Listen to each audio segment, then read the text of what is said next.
Welcome to VVB9 news. Jaggayyapeta bar association న్యాయవాదుల విధుల బహిష్కరణ. నందిగామ బార్ అసోసియేషన్ న్యాయవాది ఎర్రగాని వీరబాబుపై దాడి చేసిన దుండగులపై నందిగామ పోలీసులు FIR నమోదు చేయకపోవడాన్ని నిరసిస్తూ Jaggaiahpet bar association president Arnepaga Sundarrao ఆధ్వర్యంలో న్యాయవాదులు 11/9/2024 కోర్టు విధులను బహిష్కరించి నిరసన కార్యక్రమం చేపట్టారు. ఈ సందర్భంగా న్యాయవాదులు మాట్లాడుతూ పోలీసులు నిరంకుశ వైఖరి విడనాడాలని, తక్షణమే నిందితులపై చట్ట ప్రకారం చర్యలు తీసుకోవాలని డిమాండ్ చేశారు.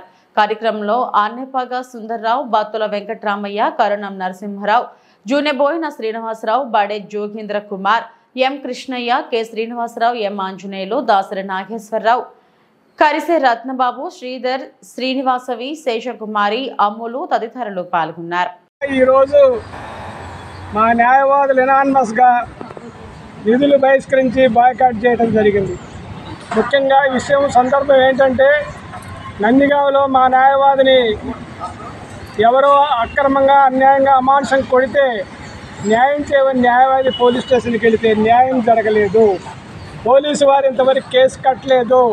అందుకు కానీ ఈరోజు ఉభయ జిల్లాలు, కృష్ణా, ఎన్టీఆర్ జిల్లాల న్యాయస్థానాల్లో ఉన్న న్యాయవాదులు మొత్తం ఈరోజు బాయ్కట్ చేసి దానిపై చర్య తీసుకోవాలని గర్హిస్తూ ఈరోజు నిరసన